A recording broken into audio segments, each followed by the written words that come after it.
Shalom saudara-saudara, hari ini kita akan mendengarkan sepatah kata yang terambil dari Matius pasal 4 ayat 1 sampai dengan ayat 11. Perikopnya adalah pencobaan di padang gurun. Maka Yesus dibawa oleh Roh ke padang gurun untuk dicobai iblis. Dan setelah berpuasa 40 hari dan 40 malam, akhirnya laparlah Yesus. Lalu datanglah si pencoba itu dan berkata kepadanya, "Jika engkau anak Allah, perintahkanlah supaya batu-batu ini menjadi roti." Tetapi Yesus menjawab, "Ada tertulis, manusia hidup bukan dari roti saja, tetapi dari setiap firman yang keluar dari mulut Allah." Kemudian iblis membawanya ke kota suci dan menempatkan dia di bubungan bait Allah. Lalu berkata kepadanya, "Jika engkau anak Allah, jatuhkanlah dirimu ke bawah.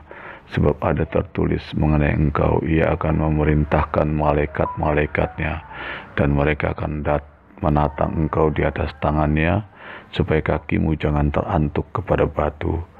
Yesus berkata kepadanya, "Ada pula tertulis, janganlah engkau mencobai Tuhan Allahmu." Dan iblis membawanya pula ke atas gunung yang sangat tinggi dan memperlihatkan kepadanya semua kerajaan dunia dengan kemegahannya, dan berkata kepadanya, "Semua itu akan kuberikan kepadamu jika engkau sujud menyembah aku." Maka berkatalah Yesus kepadanya, "Enyahlah iblis, sebab ada tertulis engkau harus menyembah Tuhan Allahmu, dan hanya kepada Dia sajalah engkau berbakti." Lalu iblis meninggalkan dia, dan lihatlah malaikat-malaikat datang melayani Yesus. Nah, saudara-saudara, dari perikop ini ada kata kerja yang disebut mencoba, yang dalam bahasa Yunani disebut peirasein atau menguji. Kata yang sama ini adalah contoh untuk Abraham menyerahkan Ishak dalam Kejadian 12 ayat 1. Dalam bahasa Indonesia, kata kerja mencoba mempunyai arti yang kurang menyenangkan. Artinya menggoda atau mencobai orang untuk melakukan hal yang salah. Contoh, merayu orang untuk melakukan dosa, membujuk seseorang untuk menempuh jalan yang salah. Maksud pencobaan bukanlah dimaksudkan agar kita melakukan dosa. Maksud pencobaan adalah untuk memampukan kita menaklukkan dosa.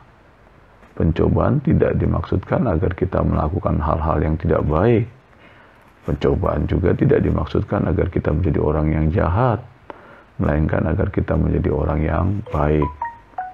Pencobaan tidak dimaksudkan agar kita lolos dan hilang, melainkan agar kita menjadi makin kuat, lebih baik, lebih murni, dan menang di dalam menghadapi kesengsaraan. Pencobaan bukanlah semacam hukuman terhadap manusia. Pencobaan adalah kemuliaan bagi manusia. Tempat dilakukan pencobaan terjadi di padang gurun pada peristiwa Yesus ini. Di antara kota Yerusalem dan Laut Mati terbentang padang gurun yang dinamakan Yesimon, tempat pembinasaan. Ukurannya panjang 50 km, lebar 20 km. Jadi di padang gurun tidak ada apa-apa, kita hanya sendiri dan menyepi. Itulah Yesus. Alkitab menuliskan bagaimana dia dibawa oleh Roh untuk menyendiri, karena di dalam kesendirian dan penderitaan, pengharapan dan kepekaan kita akan suara Tuhan semakin tajam. Dan Yesus tidak hanya menyendiri, tapi dia berpuasa di tempat yang gersang itu, yaitu padang gurun. Kalau kita mau membuka hati kita, maka ketika pencobaan itu hadir dalam hidup kita, itu tanda kita siap-siap introspeksi diri, dan untuk mendapatkan pengertian-pengertian atas pencobaan itu, maka kita harus rindu mempertajam untuk mendengar suara Tuhan. Ada beberapa hal yang perlu diketahui dalam kehidupan. Salah satu kebenaran hidup ialah setelah berita besar terjadi, maka muncullah reaksi, dan di dalamnya seringkali terkandung bahaya-bahaya. Contoh, Elia di Gunung Karmel,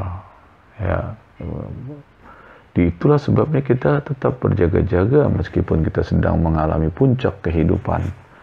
Pengalaman Yesus itu pengalaman batiniah.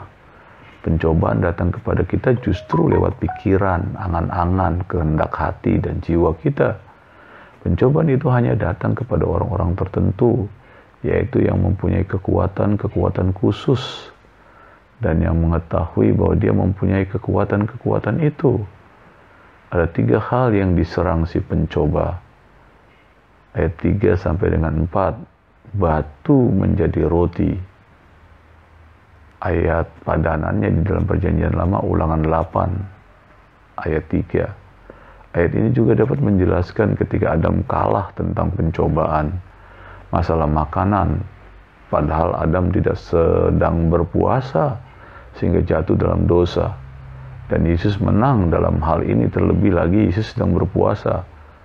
Dalam hal ini Yesus lebih berat karena sedang berpuasa. Manusia cenderung untuk mengubah visi dan penglihatan menjadi kenyataan. Orang sering menggenapinya dengan caranya sendiri. Bagaimana supaya orang mau mengikuti kita? Maka diberikan roti atau barang-barang dan benda-benda lain kepada orang tersebut. Contoh Alkitab orang Israel. Diberi mana untuk orang Israel? Yesaya 49 ayat 10. Tetap saja tidak bersyukur.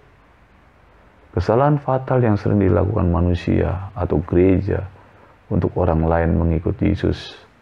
Memberi roti berarti membujuk, menyogok supaya dia datang kepada Tuhan. Padahal itu tidak sesuai firman. Memberi memang adalah firman Allah. Tetapi bagaimana motivasi kita dalam hal ini, yaitu memberi. Memberi roti berarti hanya menyingkirkan gejala-gejala saja, tanpa menangani penyakitnya. Pertanyaan yang penting adalah mengapa mereka lapar? Apakah karena kebodohan, kemalasan, keacuhan mereka sendiri? Ya kalau mereka malas, salah sendiri. Mereka harus diajar untuk rajin supaya mereka bisa makan dan tidak lapar lagi. Adanya sekelompok orang berkelimpahan atau sekelompok besar yang memiliki sedikit tetapi tidak pernah mau menabur. Banyak orang-orang kaya yang pelit sehingga tidak memperhatikan sekelilingnya yang kelaparan. Dan sebab-sebab kelaparan adalah di dalam jiwa manusia. Dan hal-hal jasmani inilah yang dipakai iblis untuk menjauhkan manusia dari pengharapannya kepada Tuhan, sumber segala sesuatu. Dan setan sering melakukannya dengan hal-hal sebagai berikut.